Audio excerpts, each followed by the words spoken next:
Good morning, or good morning. Good morning. Cotton Churchland. It was going to happen. You might as well get yes, it out of the way at the yes. beginning. Well, let's pray. No, good morning, everybody. Good evening, everyone. Welcome to Lacey United Methodist Church. If you haven't been here, we're going to give people a little time because one of his churches, maybe both, are live streaming the event in their space. So we want to give them a little time to set up and be ready. But welcome to Lacey United Methodist Church. If you haven't been here before, the bathrooms are over here. You can get through that door and then turn to your left. We are glad that you're here for what we're calling Surviving the Election. Our hope is that we'll teach you some techniques that might help you have conversations with folks, especially around difficult or complex issues. And then we're going to model that by talking about gun control. We haven't talked about gun control at all. No. So hopefully it's something that we disagree on a little bit at least. But if it isn't, because if we don't, it's going to be a really short conversation. Yes. If it isn't, we'll transition to another issue. But we want to help you kind of model this for you. And then after each section of this tonight, so after Don speaks his kind of helpful hints, we'll give a time for you to ask questions. After I speak with some of my helpful hints, you'll get a time to ask questions. And then after we have modeling a discussion, you can ask questions. So there'll be plenty of time for you to ask questions. So don't worry about asking your question. There'll be time to do that. So just a little history about the two of us, Reverend Don Stevens and myself, Jonathan Campbell. We are both Methodist pastors in the Greater New Jersey Annual Conference. Right. We met probably longer than that, but we got to know each other well about 5 years ago. Yeah, 2019. In a training session for clergy. And we got to know each other. We got to spend a lot of time together. And one of the things we learned was that we both like movies. And a couple years ago, Don... Probably too much. Yeah, it's probably too much. A couple years ago, Don set up what is in the conference known as a PACE group. That's a group of clergy that get together to basically support one another and to develop skills with one another and to just kind of be in each other's presence, because if you don't know, being a clergy can be very lonely because you can't obviously talk to your other parishioners about what parishioners are telling you. And so Don had the wonderful idea about creating a clergy group around watching movies every month together. And so we would go to a movie theater, watch a movie together, and then meet for lunch afterwards and talk about the movie, talk about the theological import, talk about how we might use it in our congregations and in our sermons. And Don called me and he goes, "I'm thinking about starting a PACE group about movies." And I said, "That sounds great whenever you want to do it. Let me know." And in fact, in the year that we were together, there were only two of us that made every single one. Yeah, and it that would be the two of us. It was us. So the very last one we had was probably March of 2020. Yeah, March of 2020. Do we have to explain what that means? Yeah. Good, okay. Right before COVID. And everybody else had cleared out of the... we were meeting at Panera, right? Panera Bread, yeah. Everybody cleared out of the Panera Bread other than us, and we continued to talk. And at that time, not only was it about COVID was about to hit, we didn't know that at the time, of course, but it was also about the time for the special general conference to talk about human sexuality. And we both know we were on different sides of that issue, and we both were concerned and expressed that concern to one another that we were hopeful that the church would work a way out so that we could stay as colleagues and stay together in the same denomination, because we really enjoyed our friendship and we didn't want to lose it. Right. And so that's kind of how we come at that tonight. We want to help folks be better at talking with each other, even if we don't agree with one another, because that is essential for a healthy country, healthy state, healthy town, healthy church. And so that's kind of where the place we're coming out of tonight. And I want to introduce Don Stevens to introduce himself. Thanks, John. My name is Don Stevens. I serve the Asbury United Methodist Church in Woodstown. Thank you, Dennis and Jim, for making the drive over here. And St. John's United Methodist Church in Harrisonville in Gloucester County. Asbury is in Salem County. And I have been a United Methodist pastor now for, 22 years. And I've described kind of my relationship with Jonathan in that about the only things we have in common is that we're adult white males, we have teenage sons, Yep. and we like movies. Yeah. And we're Methodist pastors. And we're You gotta Methodist throw that pastors. in. So yeah, well, that was the given.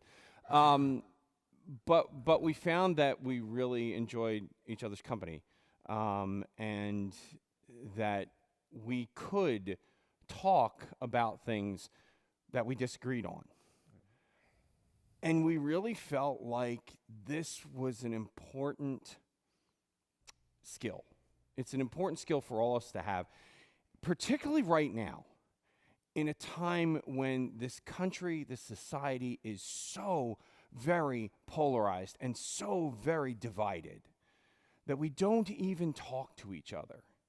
Jonathan made a really good point today. We were talking, planning about this, and we really haven't done a lot of planning. No, we There are probably shouldn't tell you that. A lot of this is going to be off the cuff, folks. Just understand, the only thing that's scripted is the stuff I want to say about the points that I'm going to make. Yeah, Everything else is I don't use a manuscript.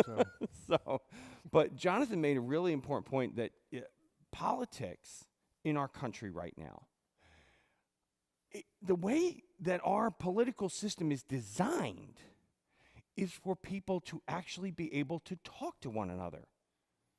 And yet we don't do it. And so we're hoping that we can help all of us to kind of regain that skill a little bit. Yeah. Because it's important. It really is important. One thing I do want to say, because we talk a little bit about what we are going to do. Here's what we're not going to do. We're not going to tell you how to vote. Federally, state, or local. We're not telling you that. In fact, we're not telling you who we're going to vote for. Yeah. Because the reality is we're probably voting for different people. Probably. Probably. But we haven't talked about it. we literally have not talked about it. The one thing we have said, and I'm going to use that quote I just talked about earlier. The one thing we have said is that there are no perfect candidates in this election. And I heard a really interesting point made today from a pastor, and I don't remember exactly where he quoted it from, but I think this... Wright. Was it? N.T. Wright. N.T. Wright. It was an N.T. Wright quote. Okay, thank you. That the left wants the kingdom without the king, and the right wants the king without the kingdom. And as Christians, and I'm going to add to that now, as Christians, we're called to do both, to have the king and the kingdom. So that's, I think, where we want to go here with these conversations, is how do we have these conversations and still keep the king and the kingdom. Yeah. So. You want to start with anything more we want to set up with? No, I think we're good to start with your helpful hints. Okay, so I as I said, I preach from a manuscript, so I have to write myself notes. Jonathan, you and some of our colleagues kill me with how well they preach without notes. I can't do it yet. I'm working on it, but. Here's for me, we're each going to share 5 what we want to call helpful hints. Just thoughts, ideas we might like you to keep in your mind when you have these situations. You're going to have conversations with people with whom you do not agree. How do you maintain the relationship? That's where we want to focus tonight. So for me, it starts with mindset. The foundational principle to me is all about how you approach the conversation. I believe that you need to enter the conversation by being focused on the person or on the people across from you. The idea, the topic, the concept is secondary to the relationship or maybe a potential relationship. Now, I understand, I know exactly where you're at here in that this is not going to be an easy thing, particularly when the topic comes up organically, right? You're just around I think Thanksgiving was the idea, right? You're around the Thanksgiving dinner table and the topic comes up. What Jonathan and I are doing here tonight is to some extent staged. We know the topic that we're going to discuss later to model these ideas. We haven't planned or researched for it. I mean, I know I haven't. Jonathan says he hasn't. So, I mean, we're not, it's not like we're planning for a debate, because that's not really what we're doing. But our discussion isn't scripted. It's not written down like my points are. Nonetheless, the goal in mindset is to have in mind that when a particular polarizing topic comes up, that you're trying to make or strengthen a connection rather than make a point or win an argument. By the way, nobody's keeping conversation scores. There's not a scoreboard. It's not a debate stage. We're deliberately avoided the pulpits because we didn't want this to look like a debate stage. So the second is something that I call Spock talk. Just by a show of hands, how many of you have watched at least one episode of the original Star Trek series? Right? All of us pretty much know that one. Yeah. So you know who Spock is. And Spock was known for logic and lack of emotion, right? Emotion was bad. This is something, and I'm not, don't get me wrong here, I'm not going off on emotions are bad, but it's something that we should try to emulate a little bit when we engage in divisive topics. Because we need to make every effort to consciously separate our emotions from the conversation. Again, I know that's not easy. I am probably as emotional as anybody when it comes to a topic I'm passionate about. When I get on my hobby horse, and it's harder to do if the topic arises without some notice. But when the topic does come up, I try to practice something, like I said, it's called Spock talk. Separating our emotions from the moment, okay? Yes, I'm very passionate about this. But if I react or I respond emotionally, particularly if I'm disagreeing with the person across from me, then it is almost definitely going to go off the rails and into the ditch. And once the discussion is off the rails and in the ditch, it's almost certainly going to become an argument. And an argument is only going to lead to harsh or negative responses. I know Jonathan and I have both heard from folks who said, well, what if your discussion becomes an argument? Kind of defeats the whole purpose, doesn't it? Why did we bother? Yes. So to avoid that argument, I try to separate my emotional response from the discussion. Third thought here is make it a value proposition. Now, kind of branching out from this idea of Spock talk, the idea of removing emotion from the discussion, approach the conversation as something of a value, an equation, right? Now, in the marketing world, a value proposition is a statement of the benefits that a company delivers to its customers. It explains why a customer should choose your product or your service and what makes that product or service unique. In the world of healthy conversations, it's consciously weighing the risks and the benefits of the interaction. So ask yourself if the relationship with this person with whom you're speaking is more or less valuable than being right or winning a point. And again, nobody's keeping score. There's no trophy at the end for winning the argument. If being right, though, and I might challenge you a little bit here, if being right is more important than the person across from you, I might ask why you're even bothering to engage. You see, as Christians, we're called to value all people. All people have intrinsic value. All people are loved by God. So we're already called to engage. So if you're going to follow the commands of Jesus Christ, then we're called to place the person above the idea. I can't even begin to catalog for you the stories that I have heard of people who are distant from old friends and even family members because an idea became more important than the relationship. And that's just sad. We need to value people first. That's a value proposition. The next one is something that my grandmother used to say to me. My grandmother's been gone since I was 8 years old, so this one's been around for a while. My grandmother used to say that God gave you one mouth and 2 ears so that you would listen twice as much as you talk. Hello?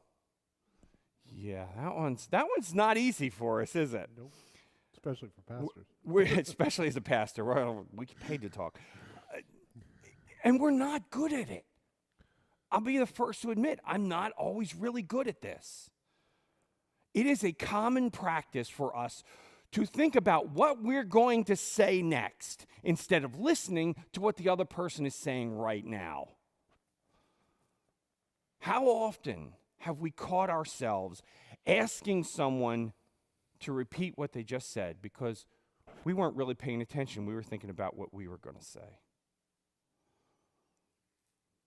You know, my wife Bonnie, is a professional mental health therapist. And this is what she would call reflective listening. It shows that you're paying attention and that you're genuinely curious about the other person's perspective. And it's exemplified with phrases like, "So what I hear you saying is," or "Did I hear you correctly when you said," or even "Tell me why that's important to you, because I disagree, but I want to know why it's important." See, the goal here again is to understand the other person and understand their perspective and not to win them over or win the argument. Finally, the last point I want to touch on is about being right and wrong. I mentioned my wife, Bonnie. We've been married for it'd be 34 years this year.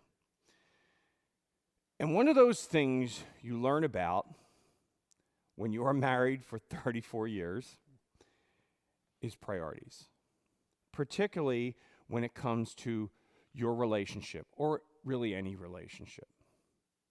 If you ask Bonnie, she can tell you that there are times when I really, really, really want to be right. And I'm not. But it happens. But being right, winning the argument, and why are you having an argument to begin with? But that's a separate topic. Being right or winning the argument isn't the goal in having a better conversation. Ultimately, what we are attempting, what I hope we're attempting, is understanding. and finding peaceful situations, places where we can coexist. So I try to keep those thoughts in mind. I don't have to be right. In fact, being right means that someone else was wrong. I don't have to win. Because if I'm winning, then someone else is losing. And someone else is going to feel hurt or marginalized or disenfranchised. And I don't want that. What I do have to do is I have to understand. I have to find a place where we can stand on common ground together. A place to foster peace and coexistence.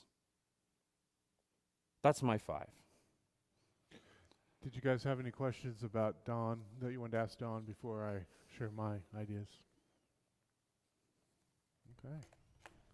Thanks. Sure, go ahead.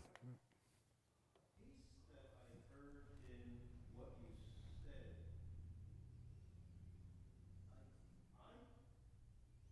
when I get involved in conversations, it sometimes seems to be the difference between talking with and talking past. Yes. That, to me, sometimes gets to be the biggest impediment to. Could you restate? Yeah. Yeah. No, what I'm hearing, and what I'm going to do is I'm going to repeat what you're saying so that folks who are watching a live stream hear what you're saying. You're pointing up the idea of the difference between talking with someone and talking at someone, and I would even expand further on that in that times, particularly, and Jonathan and I have talked about this, particularly in the division that's arisen in the last number of years in the UMC, we don't talk with each other. We don't even talk at each other. We talk past each other. I'm trying to make my point, and you're trying to make your point, and none of us are hearing each other. And there's no common ground when you're talking past each other, and thank you for bringing that up. That really is. That gets to be the sense that I have when I am with or observing conversations between people who may be disagreeing. If they can talk with, then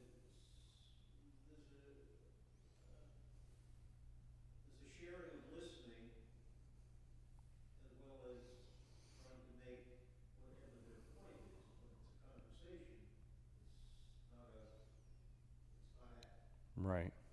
Right, and I'm 100% right there with you.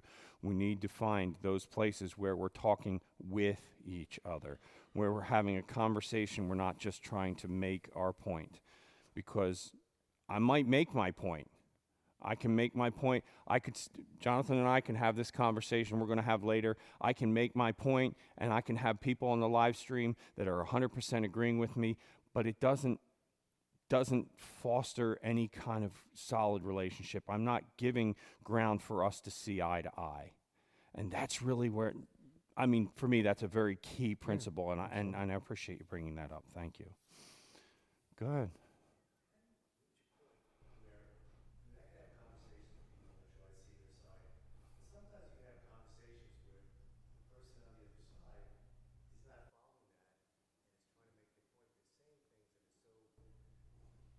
Different from what you think, or I've seen people, I've seen people like a friend of mine post on Facebook, and I'm not gonna say who he supports. If you vote for him because this other person, you're an idiot, you deserve it, all this party, this whole party only needs. I can't converse with someone like that, because if you think everybody's an idiot, I'm part of that party. Sometimes we have a conversation, but you reach a point where someone says their belief and why they feel the way is such a different belief, or is morally wrong. How do you reach a point where you say, basically, we disagree, how do you break that conversation? All right, let me try to sum that into a question that the folks on the stream can hear. What you're asking is, how do we find common ground with people who are so staunchly against anything that we believe, right? Am I close to what you're saying there? Okay. Well, the first thing I'm going to say, and part of what you brought up was about social media. How do I put this nicely? Don't have conversations on Social media is a garbage fire. Most of it is. And it's not the hardest part of that is it's not real life, but so many people believe it is. Social media is not real life. So part of what we're saying is having these conversations face to face. Still, you will have those situations where you come up against someone who you just can't agree with, and sometimes you just have to agree to disagree. And sometimes you just have to say, well, I'm sorry that you feel that way. I don't agree with you, you know. And we very well could do that tonight. We don't know how that's going to go. But that might be your end game there sometimes, you know. The question is, how much do you value the relationship? And do you want to maintain the relationship? That's what hopefully we're trying to build skills for that. So, thank you. Ed has a question. Yeah.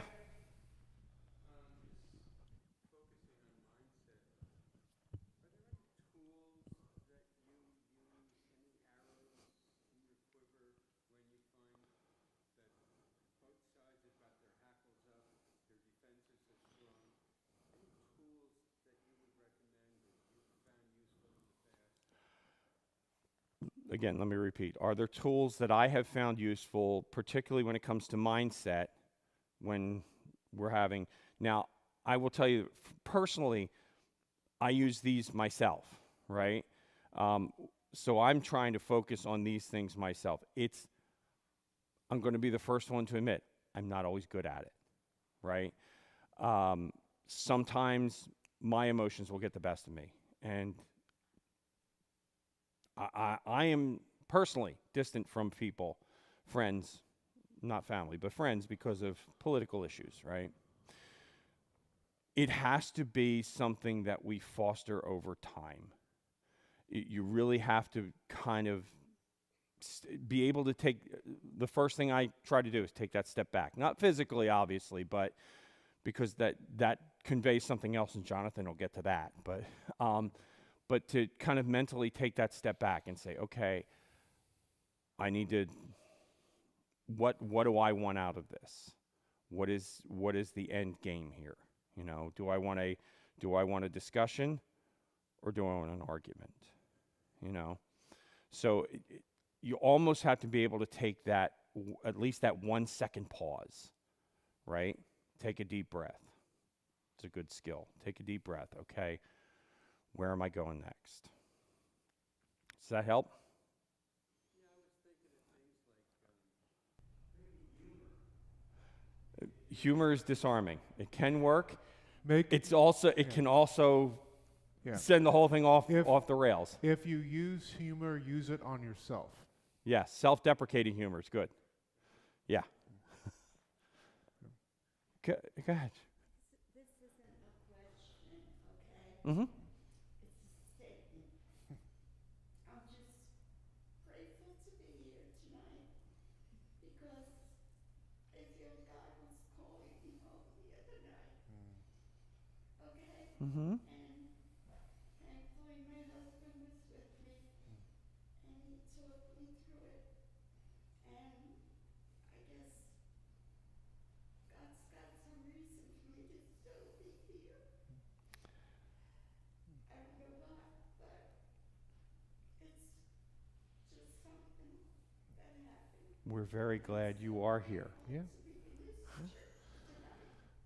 We're glad you're here. We're very glad you are here. And I have a colleague of ours. Do you know Scott? Scott? Okay. Colleague of ours, when he was in a church nearby to where I was serving previously. I went there one time and they had this whole campaign in his church that was, if you're not dead, you're not done. All right? Not dead yet. And so it's really good advice, folks. Yeah. You're not done yet. I got an issue, and I don't know how to deal with it. All right, John's going to deal with that then. Go. See, self-deprecating. There you go. Yes. Go ahead.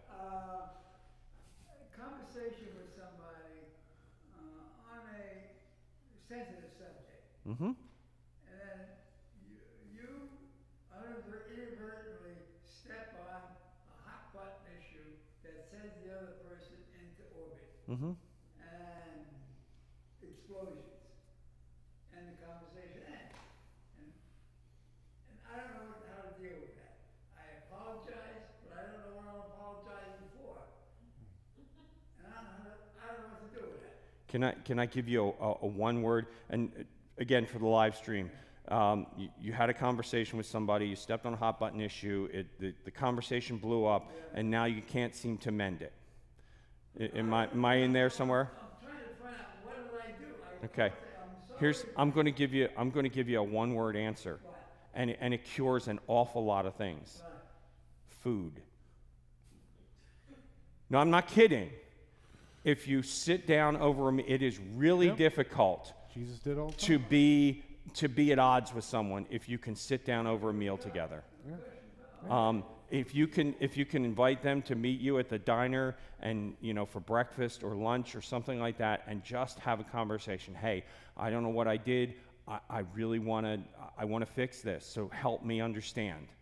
I think that and be take that mea culpa, right? Say, I understand I did something. I don't know what it was. Please help me understand because I want to fix this. But start with food. Seriously.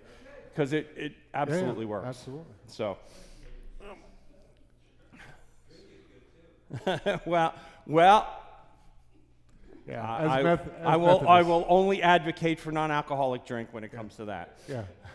Dennis, you got a question, my friend? Just bear with me a bit.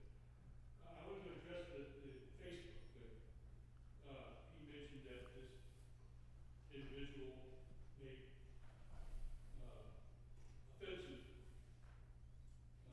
posting on Facebook. Mm-hmm. Well, people tend to put in writing on social media. I read about social media. I myself divorced myself from social media for those same reasons, for some of those reasons. At any rate, what I was trying to say is people have a tendency to be more aggressive when they're putting it on social media because it's impersonal. There's a level of anonymity with social media. Yeah.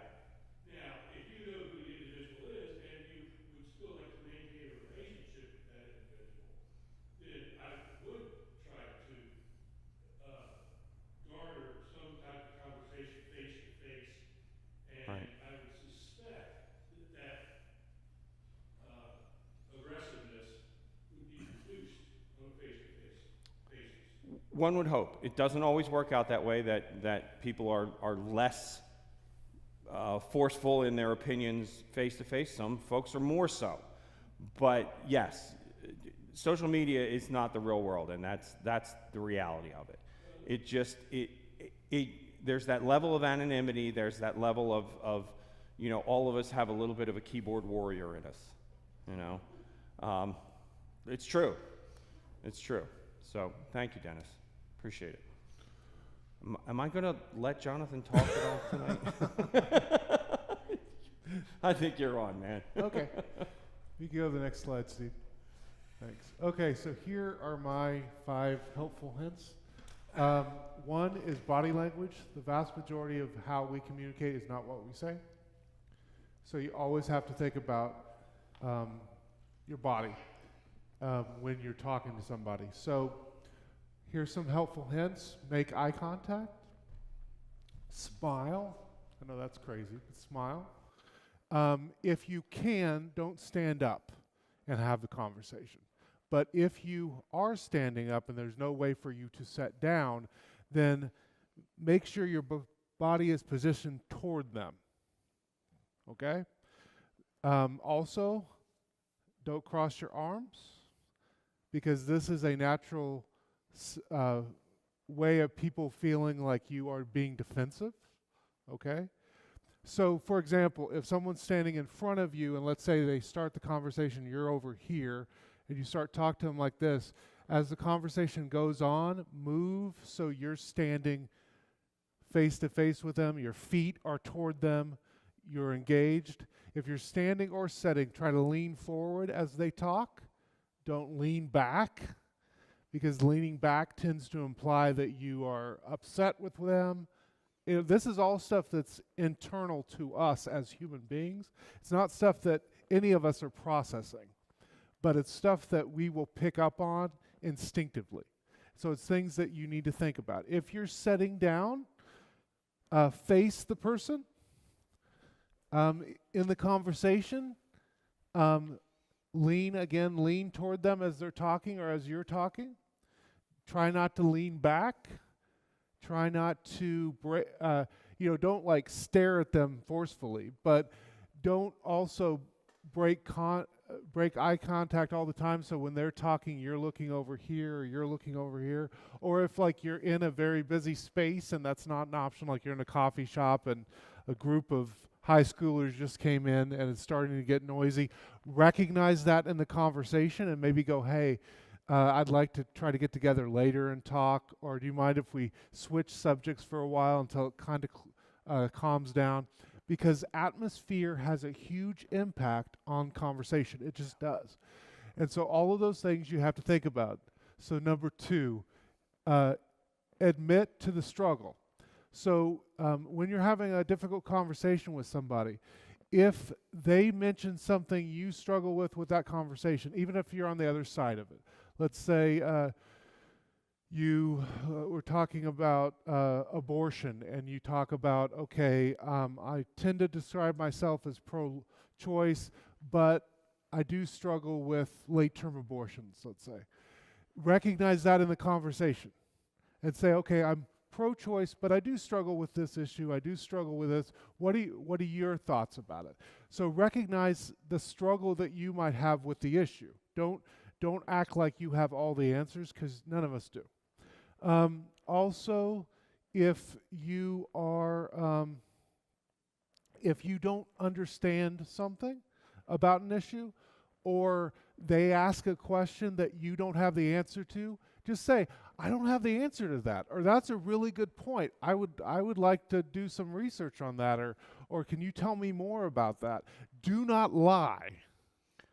Do not act like you know what they're talking about if you don't, and admit to the reality that you have something to learn. It will ease the conversation, make them feel better, and will drop their defenses because you're being authentic and real, that you don't have a piece of information or that you struggle with this aspect of the issue. Okay, ask open-ended questions. You're not on trial. They're not on trial. Ask them. Do not ask them a yes or no question. Just don't. Ask them questions that they have to answer with sentences. It allows you to get to know them more. It also will help drop any kind of tension, because we all like to talk about ourselves. I'm just being honest. All of us like to talk about each other. Even if you're an introvert or an extrovert, we get something out of feeling like somebody actually wants to know more about us. So live into that when you're having a conversation with somebody. And one way that you can do that is by asking them a question that they have to spend a couple minutes answering. Okay? Common ground. When you see common ground in a conversation, claim it. Say, hey, you know what? I agree with you about that. That's a really good point. And then try to build the rest of the conversation on that common ground that you just found. Say, okay, we don't agree about this aspect of this issue, but let's go back to the thing we agree about.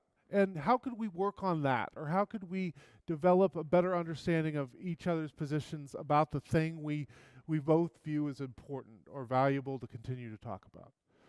And then finally, don't get lost in the weeds. Someone mentions a point and you're like, that didn't happen in 64, that happened in 65. And your instinct is to grab your phone and go, I'm going to prove it to you. You're lost in the weeds. So you're wrong on that. put your phone down. If you both agree the event happened, guess what? It doesn't matter if it happened in 64 or 65. Keep the conversation going. The other thing that you will find all the time is that we will be using words and we are not using the same definition for the word. Yes. So take time to get out of the weeds and say, I know this kind of sounds silly, but could you define what you mean when you use this term? So for example, if you're talking and all the time you or the other person is using the term justice, then go, hey, do you mind if we stop for a second? Could you tell me what you mean when you say justice? What do you mean by the word justice? What does that mean for you? What you will find sometimes is you are using two different meanings for the same word. And so you're again talking past each other. I would probably end with just trying to help you recognize that our federal system of government and most of our state systems of government, because most states' constitutions are built upon the concepts in the U.S. Constitution. Our very systems of government have been set up to require for really big things to happen for there to be compromise. Whether you like it or not, the Founding Fathers created systems that require people that see things differently, if they want to get things done, to actually talk with one another and compromise with each other to move it forward. I gave the example to Don. I was born in Kansas and spent my first 15 years there. And for that entire time, Bob Dole was the senator from my state. Bob Dole was, for many, many years, the Senate minority and then majority leader of the Senate, the U.S. Senate. He ran for president in 96. What most people don't know now, we've lost it. I'm a political science major, so these things fascinate me. He and Tip O'Neill was the Democratic, Bob Dole was a Republican. Tip O'Neill was the Democratic Speaker of the House and majority leader for most of that time. What most people don't know is both of them chose to have a weekly card game and dinner for their members. So they intentionally asked Republicans and Democrats on a regular basis to every week to come together and play cards and eat dinner with one another. Now imagine today what would happen if someone on TV shared, did you know that Senator Schumer and Representative Johnson, Speaker Johnson, weekly have people from their party get together and eat together and play games together? Oh my God, social media would lose their mind. People's heads would explode. People would go, traitors, literally, I'm not teasing you. It's true. Both Speaker Johnson and Majority Leader of the Senate, Schumer, would get death threats. And people would be like, you're being a traitor. But our system of government that we care about, that we love, that allows our country to be stable when it's working, requires that very act, that people that disagree come together and try to find compromise. And yes, I know none of us are members of the House or Senate. None of us probably are in the legislative bodies of New Jersey. But that principle still should apply to us, I think, is if we want things to work well at the county level, the local level, the church level, we have to recognize that ingrained in how we think about politics, and all politics means is life together. That's all that word means. Ingrained in how we've been raised is this idea that compromise is essential, and I think it is. So to compromise, you actually got to talk to one another. And to compromise, you actually have to believe that the other person has value and that they offer value to you. And so if we want a healthy society, I think we have to reclaim that. And it starts with all of us recognizing the need to compromise, to have conversations, to build relationships, to have dinners and play games with one another, for lack of a better way. So, does anybody have any questions for me before we have our discussion around gun control? Yeah, Ed. I just would like to make sure, I'm trying to summarize what we've talked about so Yeah. far. And the nut of it, as I see it, is put aside the issues and focus on the relationship. Yeah. Get the relationship going, do what you can to lower the temperature Yeah. and create an environment for back and forth. Yeah. Then bring in the issues. So for the people on the live stream, Ed was saying he's trying to figure out how to summarize this, and he thinks a good way to summarize it is don't focus as much on the issue, focus on the person and building the relationship with the person. Yeah, yeah, to start. And, and use absolutely. great terminology there with Yeah. lower the temperature. Yeah, lower the temperature. Really Yeah. excellent terminology. Yeah. I mean, like I said, I'm a political science major. I've worked on several campaigns, and one of the things that I've done is knocked on doors and tried to have conversations with people to ultimately encourage them to vote for the person that I was working for, right? Or volunteering for. What we were told and what I saw to be true is that only works. So if you hope that someday Uncle Bob will see your position the way that you see your position, Uncle Bob is unlikely to change his mind if you attack him. If you make him feel defensive, he's going to put his walls up and not talk to you anymore. But if you honestly try to be curious about the person you're having the conversation with, if you just simply start with, I want to know you better, and I want to know what drives you better, and I want to understand why you vote the way you vote, or why you see this issue the way you see this issue, you're much more likely, if you create a hospitable environment for that person, to actually have a good enough conversation that maybe someday they at least see your point of view and don't poo-poo it. So, again, part of this is the most effective way to communicate is to make people feel at home and feel respected and feel valued. And you do that by caring more about them and their story and their issues and why they're important than if you make them feel like your agenda is, from the start, you're wrong, I'm right, see it my way. And again, and honestly, yeah, that's the way Jesus functioned. yeah, right? absolutely. He put the other first. Yeah. The conversation, again, the joke in New Testament studies, I've said this before, the joke about in New Testament studies is Jesus eats his way through the Gospels. Right. There's a reason why Jesus is always inviting himself to dinners or having people over for dinner, because food, conversation, setting with each other, spending time with each other is going to open up hospitality, going to open up the idea that I care about you and I value you and I actually want to listen to you. And that's the most important thing is if you want to have a good conversation with someone, make them feel like you actually want to get to know them, that you actually care about them. Any other comments or questions? Yeah, Rich. Back to Ed's comment or question from earlier. Arrows in the quiver. Mm.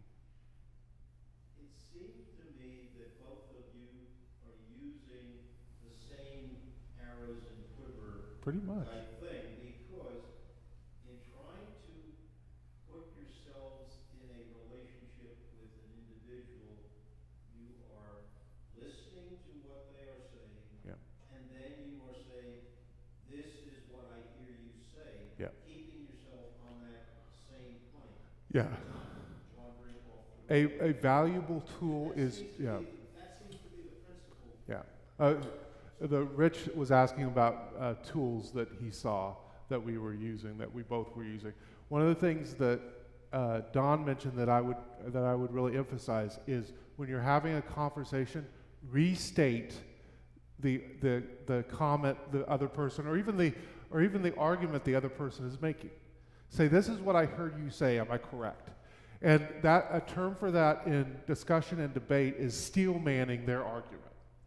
So give them back the best version of the argument that you heard them make. And that makes them take you seriously, because you're not trying to go to some crazy extreme about what they said and make them look silly. You're saying, this is the best of what I heard you say. Am I right? And if you're not right, then readjust it so you go, okay, I missed that. I'm sorry I missed that. And then take this is I language. Take responsibility. If you say, this is what I heard you say, and your interlocutor, the person who's having the discussion with you, if they say, no, that's not what I said, this is what I said, or this is what I meant, go, I'm sorry. I language. I'm sorry about that. I'm sorry that I misunderstood. I apologize. You never put it on them. You put it on you. When you put it on you, it makes people feel at ease because they don't feel defensive. You're not saying, well, you made a stupid argument, or you weren't clear about that. You go, I apologize, I didn't understand. Could you restate that in a different way so maybe we can have a better conversation? So Hey, I language is really important. You're absolutely never going to be able to have a conversation with someone with whom you are dismissive. Yes. You know, if you hear their ideas and go, you're an idiot, Yeah. It's not gonna go there's no well. conversation. Yeah. No, and if there's no conversation, there's no relationship. Yeah. So any other questions before we get down to the fight we're going to have over? No, just yeah. When there's a project to be done, Mhm. don't you think it's better that there is disagreement to make a project better? Yeah, I mean, I told, she asked, is it good for, there be healthy disagreements in projects and stuff? Absolutely. I told Don this when we got together, or I mentioned this in a sermon probably a year ago or so.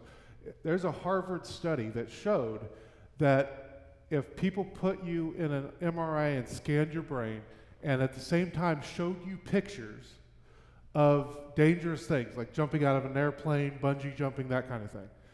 The scientists, with just that data, and they obviously mapped your brain while you were seeing these dangerous issues, or dangerous situations, they could, at 75% accuracy, identify how you voted, just by that data point.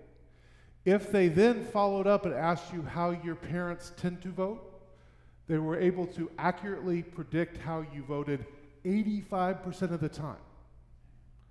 Which means being liberal and conservative, at least for me, this is how I read it, being liberal and conservative may be part of who we are. And if it is who we are, then there's no reason why I should get mad at someone is conservative or liberal. What I need to recognize is maybe, just maybe, God gifted us each other because we will build a better society if we actually work with each other, care about each other, and listen to one another. Just a possibility. So yes, what Dottie mentioned is to actually move things forward, you're going to have conflict. But you don't have to have dismissive conflict. You don't have to have disrespectful conflict. And you don't have to have conflict where you don't see the value of each other. And there's the difference. Yeah, some conflict and disagreement in any situation is normal and healthy. Yeah. We're not saying that, it's all rainbows and unicorns. Yeah. What we are hoping is that somehow we can garner some skills that help us to move to healthier conversations and healthier conflict. Lori, I saw a hand. First a comment. I've always found that opinions are based on life experiences. Yeah. Mhm. So whoever you're talking to has had a different experience than you. Yeah. They can have a different opinion and you have to respect that. Yeah. But my question is, what if you're talking to someone who is so stubborn, they don't want to talk Change the subject. Yeah. Okay, so basically Lori's question was how do you have a conversation with someone that's kind of refuses to have a conversation with you, right? They're right, and Yeah. they're not gonna listen to anything you have to say. What, again, no way is perfect to fix these things. And there's some situations where people are not healthy for you, and sometimes you have to recognize that. Yeah. But if you get to an impasse with someone, one thing you can try is to say, your relationship with me is really important. You're really important. I really want you and value you in my life. This issue is really putting strain on that. Is there a way that we could have this conversation in a way where we'll listen to each other? You know, and I want to do that so that we will, because you're valuable to me. Kind of telling them that, look, I care about you, and I really want to work through this. May disarm them, and one thing I would say to the Spock thing is good. It's a good comment. Try to take your emotions out of it. It's also very valuable to recognize the issues you can't. Right. So we all have issues that we really can't take our emotions out of. Yeah. Those are usually the conversations you may have to say to someone, hey, at this point, I can't have this conversation with you. It's not because I don't care about you. I don't want you to be in my life. But this issue for me is so raw or so filled with emotion that I don't think we're going to have a good conversation. Again, put it on yourself. But know those areas, because we all have those issues that are just triggering for us. And if it's triggering for you, then it may be a conversation that you need to step out of. And it's okay to step out of it. I would encourage you to maybe work on dealing with that so you can have the conversation, but also be able enough to be understanding of where you're at to say, maybe this is an issue I can't have the conversation with. And right now it's not something that I can talk about. And that's okay too. Let's get started. What do you say? Okay. So All right, break out the boxing gloves. Yeah. No. So when we brought this up, when I brought this possibility up, I said we probably should end with modeling. Right. And you almost said immediately. I don't remember your term. I don't remember the word you used, but you almost went. I said we should each pick a personal hobby horse. Hobby horse. Okay. Yeah. So Yeah. where I want to start, it's been curious to me. One, I realized how old we both were because I'm like, I know what that word is, and you used it. Because my kids would never say hobby horse. You all know that one, right? Okay. Okay, for the young people that might be watching, hobby horses used to exist. They were wooden things that children sat on that looked like horses, but they moved up and down like a swing set, kind of. They moved up and down. Okay. Something like that. Yeah. Something like it. Okay, so I since you've said it, I've been curious. Why is this a hobby horse for you? Well, the topic is guns or gun control. Yeah. Right. For me, I am a pretty staunch advocate of the Second Amendment. Okay. I grew up around. I grew up in New Jersey, so the laws in New Jersey are not really favorable to gun owners. But I grew up around guns. My dad always had guns. I learned how to shoot when I was a kid, and I feel personally that this state laws are maybe too overbearing on gun owners. So I'm going to really quick look at my phone just to see what time it is, because I don't want to. 7:20ish. 7:29. Yeah. Okay. So didn't want to break eye contact without letting you know what I was doing. Okay. So He's already doing research. yeah. Okay. So in what ways would you want to see the state laws be different? Like if you could wave a magic wand and have it the way you'd want to have it, what changes would you make? Well, I would model, I think, New Jersey's gun laws on other states. Okay. You know, states maybe like South Carolina Yeah. or Tennessee. Okay, so like, can you give me an example? Well, okay, so in places like that, you don't need, so maybe it requires a little explanation, right? In New Sure. Jersey, in order to purchase any firearm, Mhm. you have to fill out an application, pay a fee, Okay. get fingerprinted, Okay. do background check, Mhm. and then you can buy, when you get what's called a firearms owner's ID card, FOID. Okay. So like a Um, driver's license. It's like a driver's license, Okay. right? When you get that, then you can purchase long guns, Okay. any that you want, as long as they're legal within New Jersey. Okay. Okay, so shotguns, Okay. rifles, Okay. etc. Okay. For each handgun that you want to own, you have to go through the entire process over again. Okay.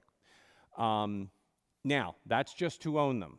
Yeah. If you want to go to the range and shoot them, Mhm.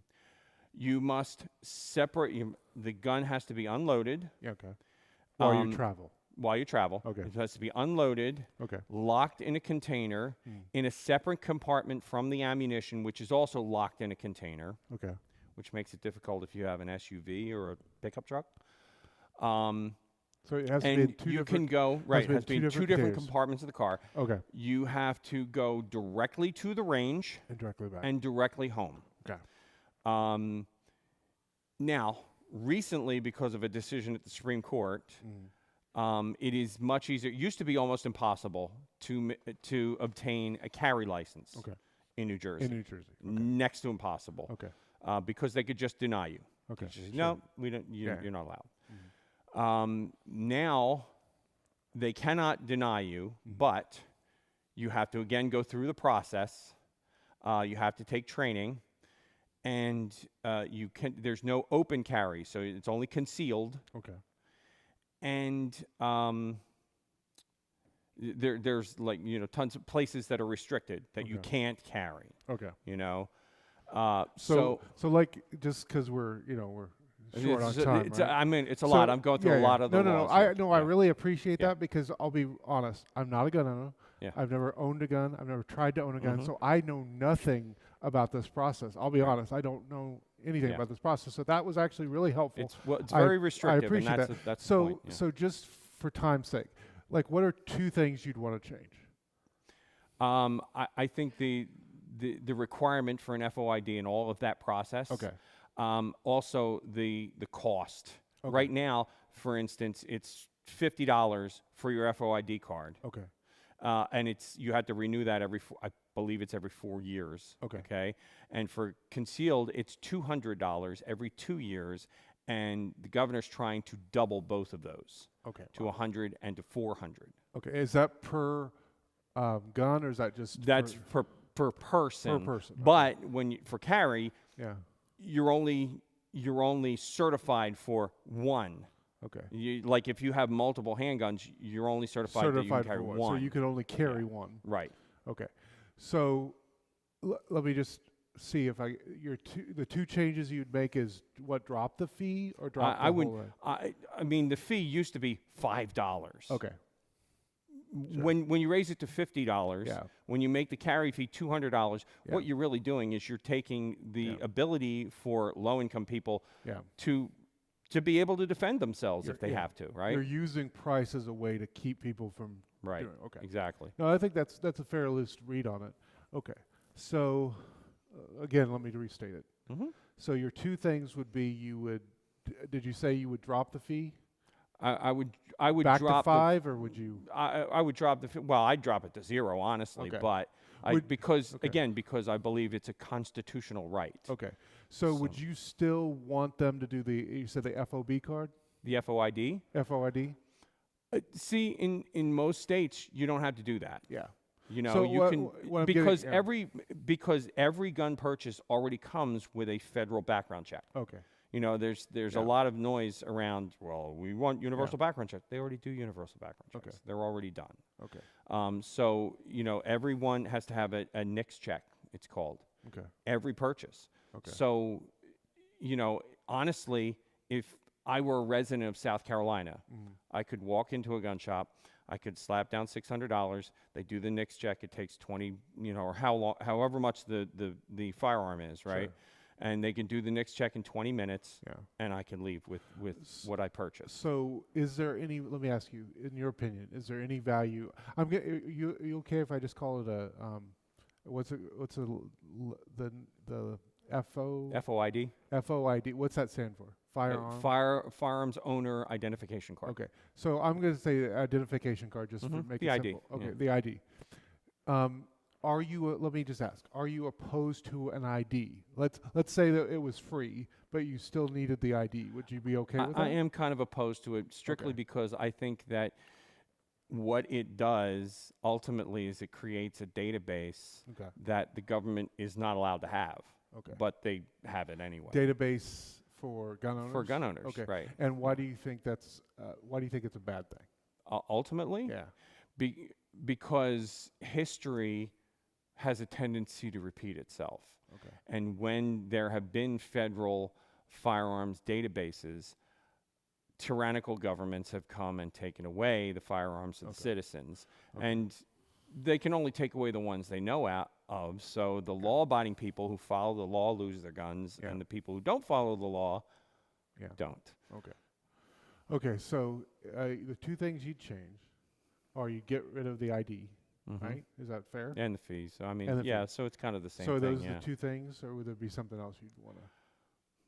I think that covers a lot. Okay. I mean, that covers a lot of Okay.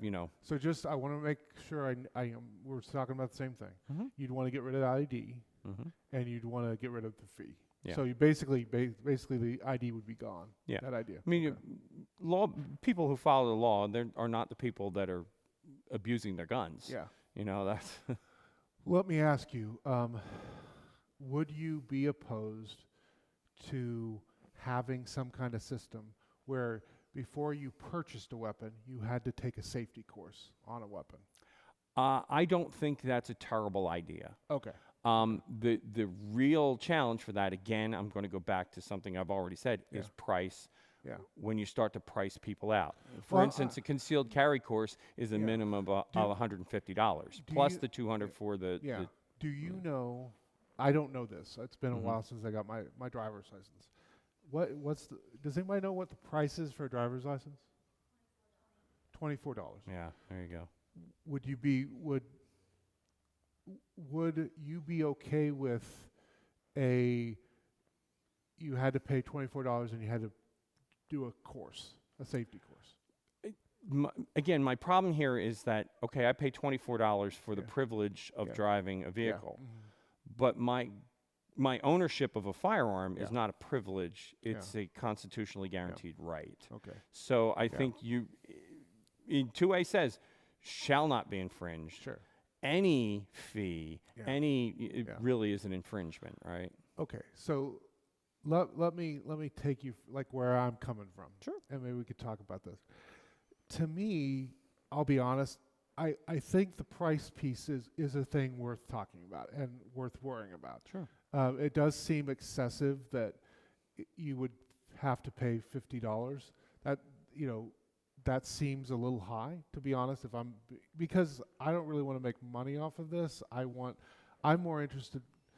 be more interested in having someone make sure they did a safety course. Like, to me, that's what I'd Right. want. Right. That to me that makes sense. That everybody that wants to buy a gun, you gotta prove that you know how to use it. Just like my youngest is about to go through a driving class, right? And he has to take the driving class. Sure. And to me that makes sense. So to me, I don't want the state to make money off of this, and I think it's kind of unfair to financially penalize people. But at the same time, I'll be honest, I feel like there's value in saying we want you to be trained on a weapon, And I will not wholly and completely disagree with that. I think that's a fair assessment. Yeah. I think that's a fair statement in that it is a huge responsibility. Yeah. So my dad Yeah. knew he had guns in the house, Yeah. and he made sure that we knew how to use them. We knew the safety rules. Okay. My son, Yeah. same thing, Yeah. right? He knows. In fact, we'll sit sometimes when we're watching a movie and I'll go, Dad, bad trigger control. Yeah. You know, he points Yeah. stuff out in the movies that Yeah, are yeah. so. Yes, I agree. To a point, I agree with you. I think again, the price is an issue. Yeah. Because, like I said, for concealed carry, you have to take a course that's a minimum of $150 Okay. plus the $200 for the card. You know, to concealed carry. So now you're $350 in just to be able to to carry your firearm. Yeah. Yeah. I mean, I honestly can see where the fees can feel excessive. So one of the things that I struggle with is I have no problem saying it's in the Constitution. It was viewed as an important right that I'm personally a person that doesn't feel like we should ban guns. I'm not a person who would say ban all guns, that kind of thing. And we can agree on that. Yeah, that's agreement, right? I guess I do struggle with when that was written. It took 30 seconds to load, around and Yes and no. yeah, but I mean it took a long. I mean you could not shoot, 12 shots in 30 seconds or in a minute. Well, there actually were firearms Oh, there at were? the time. Yes, there were actually Gatling guns. It's called a puckle gun. Look it up. But Puckle. Gatling guns were later, right? It wasn't when the Constitution was Puckle gun was prior to the Constitution. Really? I Yes. did not know that. That's something Yes. I knew. I appreciate that information. Yeah. So, but for the most part, Also, the founding fathers didn't say you couldn't own a cannon. sure. Sorry, you're wrong, Joe. Okay, we'll set the cannon thing aside. That's, I'm sorry, I had to put a little humor in there. But yeah, So, no, that's fine. But I do feel like, for the most part, guns were not to the accuracy, not to the volume, not to the That's fair. And so, would you recognize that there is some kind of recognition that the guns they were talking about are not the guns that are a lot of times that exist? Well, Today. I think that we have to look at it as, if we're going to talk about the firearms have progressed and the technology is better for that. Well, the technology is better for speech too. Are we going to limit that? Yeah. Are we going to say, well, you're only limited to the quill and the parchment? Yeah. So let me ask you. I'm curious.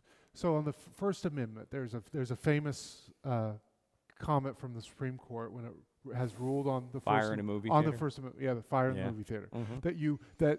That speech right, your right to speak ends at causing immediate harm to others. Right. That's basically what the Right. You can yell fire in a movie theater if there's actually a fire. Yes. Yeah. Yes. But if you're trying to cause harm to other people, that's where the line of speech. That's about intent. Yeah, right. So what's the line for the Second Amendment? What would that line for you be? Do you see what I'm getting at? Yeah, right no, now? I see what you're getting at. I haven't, to be honest, Yeah.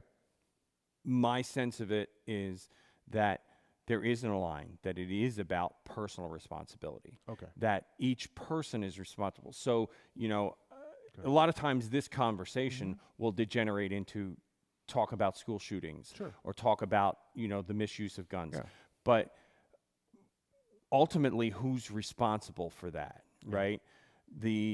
If one of the things that I've shared sometimes is that if with the number of guns that are in private ownership in this country, if guns were the problem, if firearms were the problem, you'd know it. Yeah. It would be more than just, the crime issues that I we don't know have. if most people know this, but there are actually more guns in the country than there are people. There in the actually country. are, yes. More Yeah. guns than people. Yeah. So, I mean, let's talk about why this issue comes up, why it matters, and that's in large part because we are seeing a wave of a lot of violent murders and a lot of multiple death stuff, right?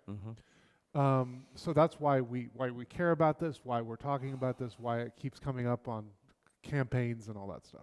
Why it devolves into fights, right? Sure. Is because actual people are getting killed and people are worried about the danger, especially in schools. I think that's probably a primary danger for people. They worry about sending their kids and that kind of stuff and how to make it safe. Right. I believe to my core that this is not just a gun problem. That I'm gonna carve out for the discussion school shootings, right? Okay. So if you're okay with that, I'm just gonna carve that out. So to me, the problem of school shootings is not just about guns. It just isn't. Right.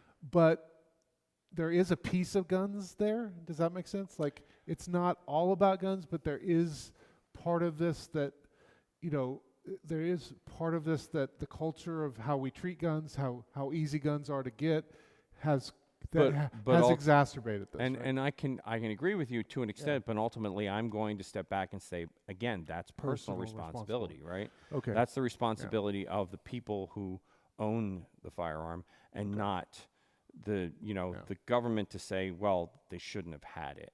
Okay.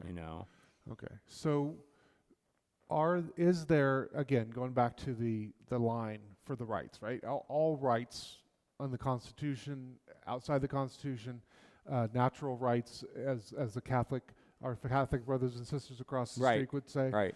All of them have lines, right? They aren't universal in the sense of I get to use this right whenever I want to. There's always a line. There's always a line in terms of the right. Well, this might be a foundational disagreement with us, in that I believe that particularly in the Bill of Rights, that these are absolutes. Okay. But would you agree? Maybe you wouldn't, but would you agree that, like the First Amendment, there's a place where if you step over, you lose that right? Okay, well, are we transitioning to the First Amendment? Well, no, that's fair. I guess I'm using that because I have never heard the line put clearly about the Second Amendment, but all the time you hear that kind of line for the First Amendment. So I guess I'm using that as an example, not a transition to the First Amendment as much as I'm trying to figure out, is there a way that somebody can step over the right of gun ownership and lose that right? Well, they misuse the firearm. Okay, they misuse the firearm. Is that the only way? Like, would you people end up in prison for it, right? They lose their right to firearm ownership. So, for example, would you be comfortable if I said you have to be 21 to own a gun or to purchase a gun? Yeah, I'm not comfortable with that. Okay. How about 18? I think 18 might be fair. Okay. I still think that so if I were to take my son to the range, their rules are he's got to be 12 or older to shoot on the range. Now, would I buy a 12-year-old a gun? No. Okay. I think, again, we're talking about a maturity level. Okay. So we all know this. You and I know this with having teenage sons. Absolutely. You can't set maturity level on their age. Absolutely. It's not like they turn 16 and all of a sudden they're mature, or whatever. They might be younger or older. Yeah, and you're right. So. There's an arbitratedness to doing 18 for voting. There's arbitratedness to doing 18 for driving. I guess what I'm getting at is, if you are comfortable saying that an 18-year-old, you have to be 18 to purchase a gun, then on some level you're recognizing that the right isn't universal in the sense of there is lines we can draw. That, you know what I'm saying? Yeah. And so would you be comfortable if we get to decide this? I always say that when this we is talk just about our stuff. government. Yeah, it's just our government. It's just you and me. Just you and me. We get to make this decision. God help us if we ever lived in that kind of government, right? But no, God help everybody else. Yes. Our world would be perfect. Everyone else would be running around with their hair on fire, right? But if it was just you and me sitting down and we were going to work out the gun laws, right, in our little fiefdom, right? Okay. Would you be comfortable if I go, hey, I would like to say you have to be 18 to purchase a gun? I would maybe, if it's our perfect world. Yeah. Okay. I might make that compromise 18 for a handgun. Okay. And 14 for a long gun. Okay. And Okay? see, Maybe. yeah, no, and see, Yeah. I can understand that because my kids get mad at me all the time for bringing this up. But where I grew up in Kansas, you could get your driver's license at 14. Mm-hmm. And they did that because a ton of people worked on farms, right. and the 14-year-old needed to be running the combine or needed to be able Right. to take the truck down to get more feed. No, seriously, that's Mhm. why they Yeah. did that, right? Yeah. And so the context matters. And so, yeah, I could see, especially in more rural parts of the country, where hunting is a way of life, right? Right. Like my first church, Montana Mountain Church. It was literally on a mountain. They called it Montana Mountain. It was called Montana UMC. That community had a hunting day that they got off school, Right. and it was a part of the community that everybody went most hunting, most of right? central Pennsylvania schools are off. So the I first, get that. the first I day of get hunting that. So season. like if Yeah. I was in charge, I would recognize, look, this community, hunting's important to them. Right. You know, and so they're going to take their kids hunting. If you're doing that, okay, I could totally get behind 16 for that. Let me ask you another thing. If we're making this stuff up on for ourselves, right? For our little fiefdom. I would honestly want a requirement that you had to get trained on your gun. You had to get at least trained, not on every gun you own. That would, to me, that would be, honestly, that would be silly. But that you at least got trained on how to use a firearm. You knew how to clean it, you knew how to take care of it, you knew how to shoot it. I think basic firearm safety is absolutely. I wouldn't argue with you on that. Okay. I think it's vital if you're going to own one. But I don't. I really have a hard time making it a requirement. Okay. Right. Because you see it as a right. Exactly. Okay. Exactly. Okay. But I think we're both. Like I wouldn't do it any differently. And if I go to the range, Yeah. the first time I go to the range, you have to sit for a safety class. Yeah, yeah. You know, like a Okay. 20-minute safety class before they'll even let you walk. Go out on the range. So I mean, I think it seems like we're in agreement that we'd be okay with an age requirement. There's places where right? we're not, and far we'd off, be yeah. okay with a training requirement on some level, On right? some level. Some level. Yeah. Okay. Well, that's something we could work with, right? Right. We could agree that people need to be trained, and there needs to be some kind of age. Yeah, and ultimately for me, it's about, and I'll go back to this over and over again. Yeah. Ultimately, it's about personal responsibility. That if you realize that that's not a toy, Yeah. right? Far too many times we see abused, music videos Yeah. and that sort of thing, where it's like it's a prop, it's a toy. It's not. It's a dangerous thing. It's not a toy. It's a tool.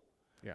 And like any other tool that has power, it can hurt or kill you. Yes. And so I think that's incumbent upon anyone who wants to own one to take that responsibility. This is dangerous.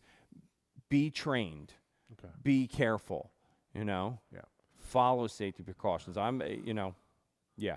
Okay, so I'm going to ask you. I'm going to say something. I'm going to ask you a question, and I'm going to check my phone again, just so I know what time it is, because I don't want to.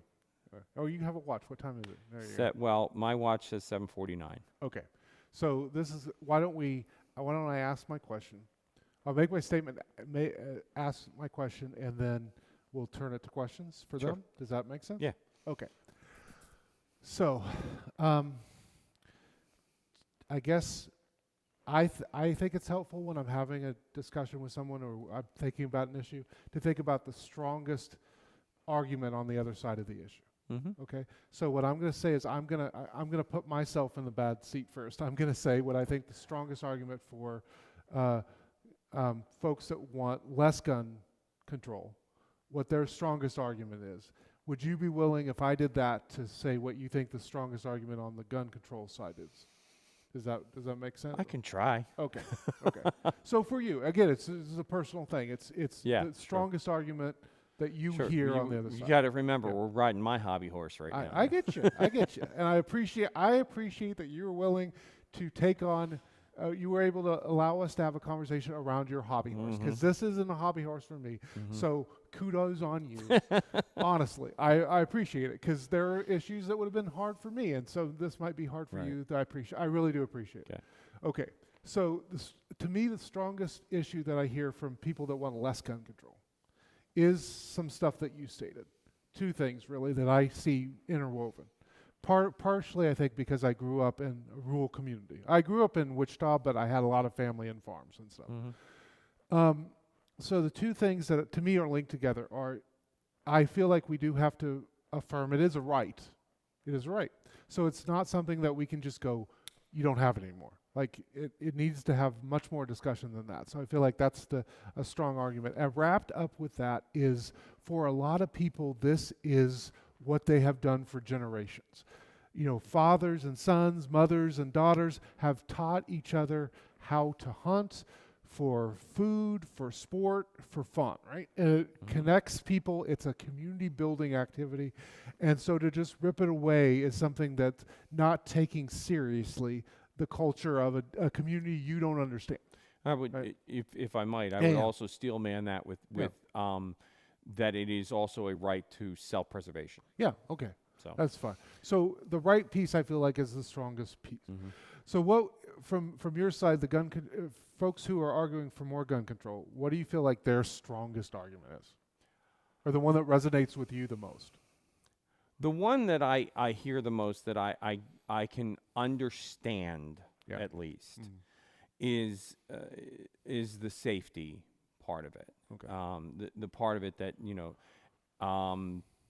people feel that less firearms will make the world safer. Okay. I disagree with that. But- Obviously, I mean, but But you understand where they're coming from. I hear that. Okay, cool. So. Okay, so now we're going to transition. Thank you for the conversation. I appreciate that. Thanks. So, But we didn't fight either. yeah, no, we didn't. I think we both stand up. Yeah, right? yeah. We're going to end pretty soon. I don't want to keep you much longer. I was worried about having too little or too Not enough. not having material. enough time, and now I realize I was stupid. But in our conversation, is there anything that you noticed? Is there anything that you noticed from what we talked about before? Anything you noticed about our conversation? It was a two-way conversation, Yeah. listening, both saying what you thought the other person was saying, Okay. and if it was wrong, then you would say, but this is how I meant it, and vice versa. Yeah. So, and it wasn't heated, Yeah. and you both came across very well Yeah. in what you feel. So you felt like we really tried to listen to each other, that we restated each other's points, and we tried to actually have a conversation. Okay. Okay. No judging. Okay. That's yeah. Yeah. and I will say, that's easier to do because we have that foundation, right? Of a That we're relationship. already friendly, that Yeah. we're already friends. Which by the way, I forgot to mention earlier that one of the things that we do together as well Yes. You forgot. is every Friday morning. Yep. There is a podcast that comes out. Jonathan and I, every week, we watch a different movie and we talk about it theologically. Yep. And that's called Finding God in the Dark. Yep. And it's out there. Look it up on Facebook and on YouTube. Yep. So So yeah, you're right. That relationship helps, and lean on the relationships you're having. When you're having a conversation, lean on the relationship. That's valuable. If you have a relationship, lean on it. As the two of you were conversing, Yeah. having discourse, Yeah. my mind started to wander because it's a very heated, it can be a Yeah. sure can. Absolutely. heated Yeah. discussion. Mhm. And I guess that's my problem with, there's a lack of civility. Mm. I find this just like, in the work world, you're at Wawa or you're out there just chatting with neighbors or whatever. The vitriol Mm. and the lack of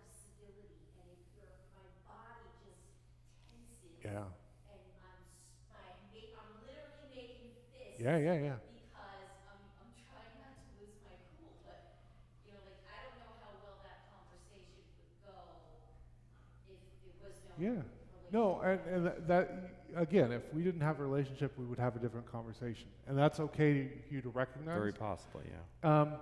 But one thing I would say to you is recognize how you're feeling and work on yourself. Yeah, no, and I really have control over Yeah, it, yeah. but, you know, like, it's a I'm Yeah. actually having a physical reaction Yeah. because I'm trying not to blow. Yeah. I wanna be, I wanna be the better person. Yeah. I wanna have the Christian mindset and Yeah. think, okay, we can suck in some oxygen. Yeah. You know, you can get through, you know. Deep breath, count to Deep breath, 10. yeah. Yeah. You know, actually what I do is just, I guess the discourse doesn't continue. Yeah. And the conversation doesn't turn productive because, in order to protect myself before I say something. It's definitely she's talking for the people that are joining us online. She's talking about how do you deal with if you feel tense, you feel stressed out. How do you have those conversations? Sometimes you don't. Yeah. Sometimes you don't. I also think it's very helpful to claim some of that and go like, I'm just going to randomly pull a name out. Bob, I really want to talk about this with you, but right now I'm just not in a space. I feel like I might lose my temper. I might say stuff I regret. So I'm not going to have the conversation with you right now, but I do want to have it. So I'd like to call you and I'd like to take you out for coffee and we can have it later. Food. You know, food, again. But again, if you're stressed out, always claim it and articulate it. But also say, I don't want to be there. I don't want to be there with you because I would really like to have the conversation. Yeah, and you know, sometimes it's okay to just say, this is not the right time. Yeah. You know, Yeah. this is not the perfect time for me. And maybe there will never be a perfect time, right? Yeah. But this is not the right time. I know right now I'm too emotionally involved in this to have the conversation. So let's talk tomorrow. What or might whatever. be helpful is to say in that situation, you know what? Right now I feel so stressed. And I feel so stressed because of this conversation, and I don't like how I feel. Are you feeling that way? Or you don't even have to, I mean, honestly, you may not even have to say because of the conversation. Yeah. Just right now I'm really stressed and I need to go home. Yeah. Or whatever. Yeah. I need to But step sometimes away. you can have a conversation about how you feel. And go like, I'm feeling stressed. Yeah. Are you feeling stressed? What could we do to not feel stressed and maybe still have the conversation? What would help? What would help calm you down? Here's some things that, and then have in your mind go like, you know, it really helps me to calm down when I sit down. So would you mind if we went and found a place to sit? Bourbon. Yeah. Oh, bourbon. no, Bourbon. that's not. Again, we're Methodists, so Sorry. it's okay. Did I we're say not- that out loud? I'm we're, sorry. We're not serving it in the church right now, so it's fine. Any other things before we break really fast? Yeah. And then there's, I'm not using the right terminology, but the Body Body language. language. Yeah, yeah. body language. When you said to Don, Yeah. yes, I would do, he said you would do your part in terms of what's the worst, The best argument from the other side. Yeah. would you be willing to do Yeah. the best argument Yeah. on the other side? Yeah.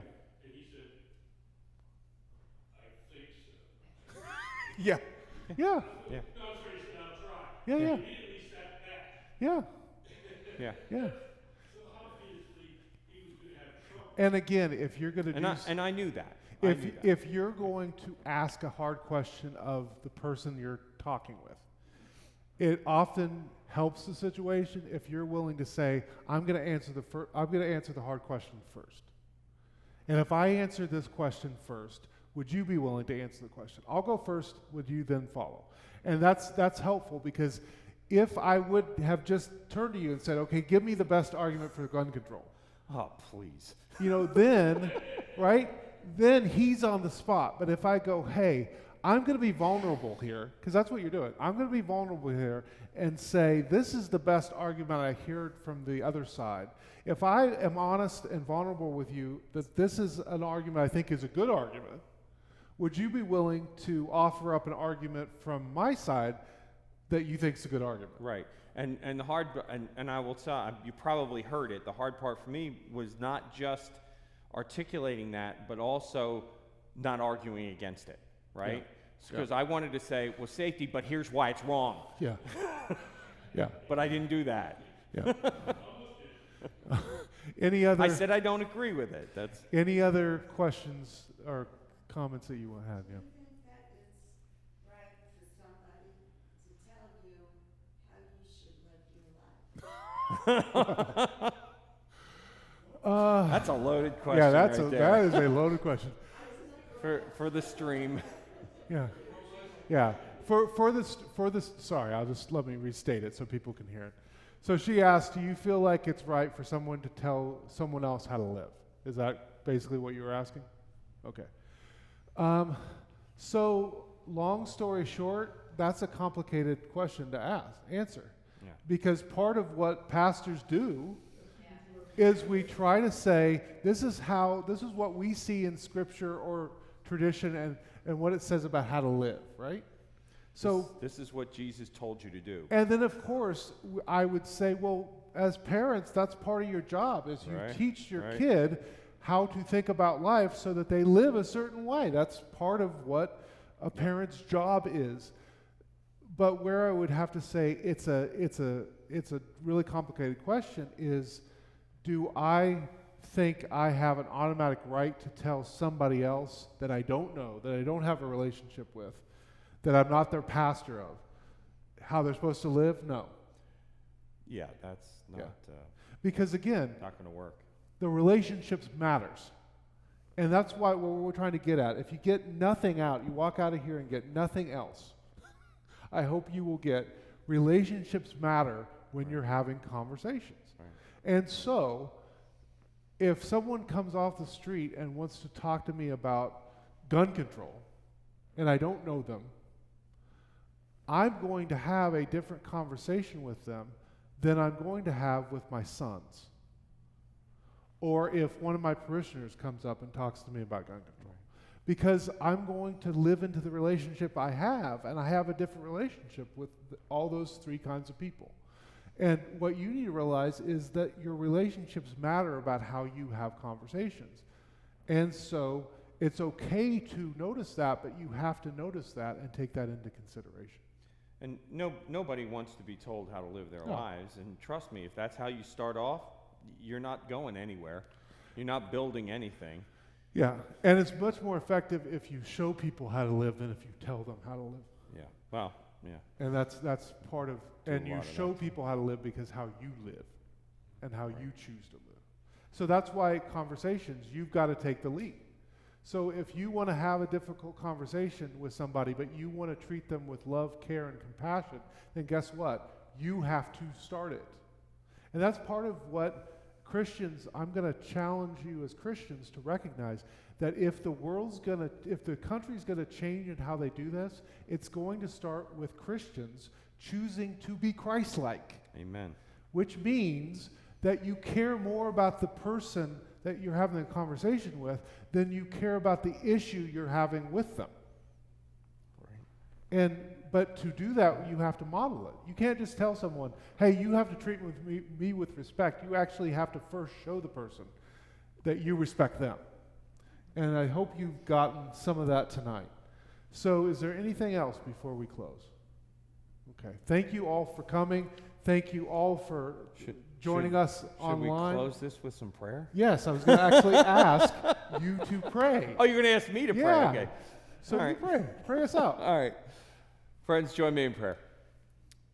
God, we thank you for this opportunity to gather together, both in person and online, to learn, to grow, to just hopefully, Lord, take a few more steps in your footsteps. Lord, help us to have these better conversations, to model you in this world, that the world might learn you from us. In Jesus' name we pray this. Amen. Amen. Good night, everybody. Thank you all.